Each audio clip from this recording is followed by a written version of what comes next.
Hey guys, so today I'm going to solve a linear algebra 2021 JAM IIT JAM linear algebra questions, which is 2021 के questions हैं. So today I'm going to solve question number 11, 12 and question number 29 and 39. Okay. See, what is our question number 11 here? Let M and R be the real vector space of all n by n matrices with a real increase in is greater than equal to 2. Let A in M and R consider the subspace W of M and R, which is spanned by I and A squared like that.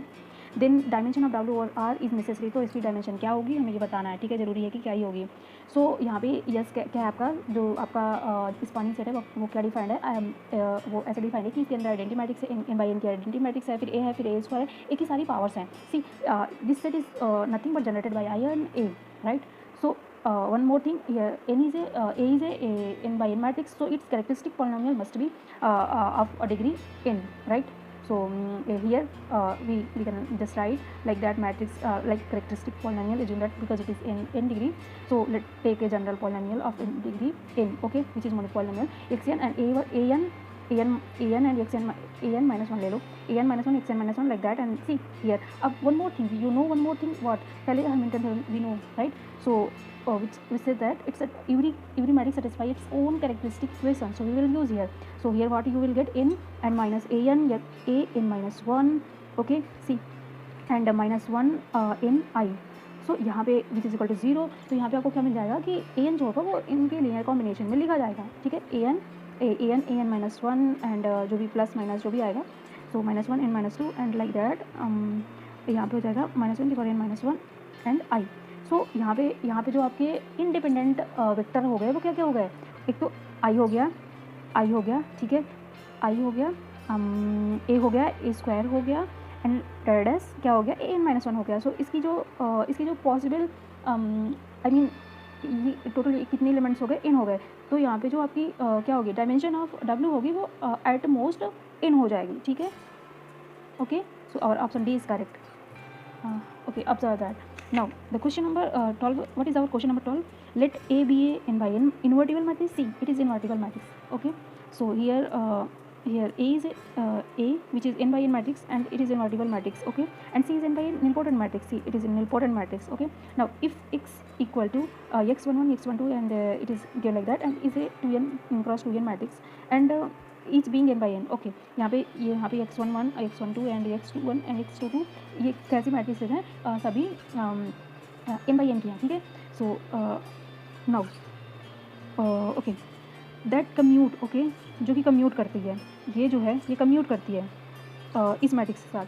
ठीक है, जो कि क्या है यहाँ पे ए जो है आपको कैसे इनवर्टिबल मैट्रिक्स है, सी कैसे इंपोर्टेंट मैट्रिक्स है. देन हमें बताना है कि ये ऑप्शन कौन सा ऑप्शन करेक्ट है. यहाँ ऑप्शन क्या दिया हुआ है, यहाँ पे ऑप्शन क्या है, x11 and x22 are necessary zero matrix and x12 and x21 are necessary zero matrix. Okay, and this is okay. See what is given here, एक तो ए इनवर्टिबल है एंड सी कैसे इंपॉर्टेंट है एंड ये डिफाइंड है ऐसे. ठीक है, एंड ओके सी हाँ we know scalar matrix commute with every matrix, right. We know this thing. We know scalar matrix commute with every matrix. So if we take a random matrix which commute with commute any matrix which is formed like that, so it must be scalar matrix, right. So how scalar matrix कैसी होती है, we know like जिसके diagonal में सारी entries जो कहती हैं same होती है, बाकी सारे जीरो होता है. तो यहाँ पे आपकी जो आपकी मैट्रिक्स है ये कैसे डिफाइंड है, एक्स जो है वो क्या है, x11 and x12 and x21 and x22. सी जो हमारी स्केलर आई मीन जो डायगोनल आएगी वो इन्हीं में आएगी. जो नॉन जीरो डायगोनल होगी वो या तो x1 में होगी और x2 में होगी. इसका क्या मतलब है कि हमारी जो नॉन जीरो मैट्रिक्स होंगी वो तो x11 और x22 होगी. और यहाँ पे जो हमारी ये मैट्रिक्स हो जाएगी वो कैसी हो जाएगी, x12 एंड x21 कैसी हो जाएगी, जीरो मैट्रिक्स हो जाएगी, क्योंकि ये n क्रॉस n की ब्लॉक है. ठीक है, n क्रॉस n की ब्लॉक है. सो स्केलर मैट्रिक्स x का भी स्केलर मैट्रिक्स होगी जब ये भी जीरो हो जाए ये भी जीरो हो जाए. ठीक है, सो यहाँ पे आपका ऑप्शन कौन सा करेक्ट हो जाएगा, बी हो जाएगा. Are you getting my point. If you are not getting, see take a, यहाँ पे आप n क्या ले लो, 2 ले लो. ठीक है, and then just use your things. I mean take x equal to what, x को ले लो, x ले लो, x1 x2, x3, x4 and x5, x6 like that ले लो और just verify it. Okay, you get your answer and use this thing, okay, to get your thing. So अब ये जो है आपकी, ये जो यहाँ पे मैट्रिक्स है, जनरल मैट्रिक्स इनवर्टिबल है, ठीक है. तो ABCD ले लो, जहाँ पे आपका AD माइनस BC कैसा है, नॉन जीरो है. सो एंड ये तो जीरो है, एज ये दोनों तो जीरो हैं, ठीक है. सो एंड निलपोटेंट मैट्रिक्स ले लो, या तो यहाँ जीरो ले लो, या तो यहाँ नॉन जीरो ले लो, यहाँ नॉन जीरो, बाकी सारी जो डायगोनल वो तो जीरो हो जाएंगे इसकी, ठीक है. सो मान लो हम यहाँ पे ले लेते हैं, ये कैसी है, 4x4 की मैट्रिक्स हो जाएगी, ठीक है. Which is equal to what, which is equal to this thing, this matrix ABCD 0 0 0 0 0 0 0 and A 0 0 0 A and your x. अब just try to multiply it and solve it. You will get this thing 0 and this thing 0. Okay, just try to solve it and then you can generalize it. Okay, so I think this way is the best, as we know कि जो scalar matrix होती हैं वो सभी के साथ commute करती हैं. सो वहाँ से हम ये चीज़ कंक्लूड कर सकते हैं कि जो हमारा x11 है और x21 जो है वो 0 है. Okay, simply. Now let us go with question number 29. let us try to solve it. Okay, so what is question number 29? So let n is greater than equal to 2 be an integer and let a cn से cn be the linear transformation which is defined like that. Okay, and which one of the following statement is true for every n is greater than equal to 2? Okay, see what is your LT, कैसे define है LT. Okay, तो क्या यहाँ पे defined है, और यहाँ पे एक चीज़ मेंशन नहीं है कि यहाँ फील्ड क्या है. ओके, आई थिंक ये फील्ड C है, ठीक है. If they not mention means C ही है. ओके, सो तो यहाँ पे इसकी जो क्या बेसिस होगी वो आप क्या लोगे, बेसिस यहाँ पे E1 E2, जहाँ पे जो E1 ले लो ऐसे 1 0 0 0 करके, ठीक है, ये इंटरपल है. एंड ऐसे ही ले लो आप E2 लोगे तो यहाँ पे 1 आ जाएगा ऐसे करके, ठीक है, E1 E2. तो हम क्या करते हैं, let us take like n की वैल्यू 2 ले लो, ठीक है. तो वहाँ पे हम लेके देखते हैं क्या मिलता है हमें. तो यहाँ पे E1 जो आ जाएगा वो आपको क्या मिल जाएगा, 1 0 0 मिल जाएगा. एंड E2 जो आएगा टेक n इक्वल टू 2, ठीक है. देन E2 जो आएगा आपका वो क्या आ जाएगा, 0 1 आ जाएगा, ठीक है. तो इसका मैट्रिक्स रिप्रेजेंटेशन जब आप बनाओगे, ठीक है, जो A की जो मैट्रिक्स रिप्रेजेंटेशन आ जाएगी वो क्या आ जाएगी आपकी 1 0 0 1.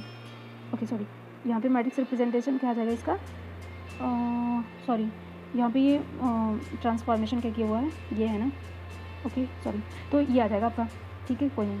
तो क्या आ जाएगा, जब आप A को ट्रांसफॉर्म करोगे तो यहाँ पे 0 1 हो जाएगा और ये E2 क्या आ जाएगा, 1 0 आ जाएगा, ठीक है. तो यहाँ पे आपका आ जाएगा 1 1 0 and 1 0 C, but you are getting here.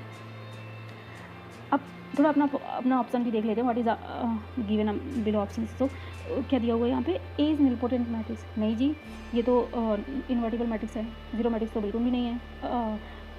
I mean nilpotent matrix तो नहीं है. Okay, see this. Okay, so A option incorrect हो जाएगा. और जीरो मैट्रिक्स, अच्छा ये तो जीरो मैट्रिक्स, इसका डिटर्मिनेंट भी जीरो नहीं है, see. So this option is also incorrect. अब क्या बोल रहे हैं, every eigenvalue of A is either 0 और 1. अच्छा जी, देख लो यहाँ पे क्या है, ये तो प्लस माइनस 1 आ रहा है ना, इसकी आइगन वैल्यू क्या आ रही है, प्लस माइनस 1 आ रही है. सो ये भी इनकरेक्ट हो गया. सो यहाँ पे बचा ऑप्शन बी. अब ऑप्शन बी करेक्ट कैसे है, अब देखो, हमें एक चीज़ पता है कि अगर आप इसका जनरल निकालोगे तो अब ये मैट्रिक्स कैसी दिखेगी, जो इसका जो ए का जो मैट्रिक्स रिप्रेजेंटेशन आएगा वो कैसा आएगा, 0 0 करके यहाँ 1 आ जाएगा, फिर 0 0 0 करके यहाँ पे 1 आ जाएगा, ऐसे करके मैट्रिक्स बनेगी, right. Okay, I hope you are getting it. So ऐसे बनेगी, हाँ, 1 मूव कर जाएगा. Okay, so when you take E1, ये यहाँ पे आ जाएगा, बाकी सारी 0 हो जाएगा. एंड यहाँ पे आ जाएगा, बाकी सारा 0 हो जाएगा, ऐसे ऐसे करके यहाँ पे आएगा, बाकी सारा 0 हो जाएगा, ठीक है.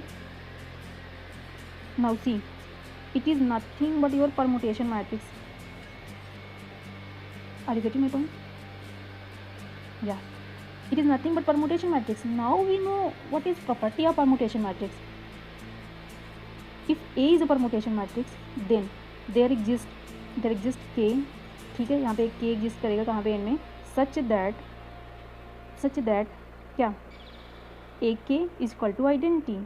सी, अब देखो इसके रूट्स क्या आएंगे, K kth roots of unity आएंगे कि नहीं, और वो रूट्स कहाँ पे लाई करेंगे, किसी मॉडलो किसी सर्किल में लाई करेंगे ना, सर्किल के ऊपर। तो इसका जो आइगन वैल्यूज़ आ जाएंगी वो कैसी आ जाएंगी, ऑल आइगन वैल्यू क्या हो जाएंगी of modulo 1। Okay, hope you will get it. So observe that. Now let us move another question, and question number 39. So let V be a finite dimensional vector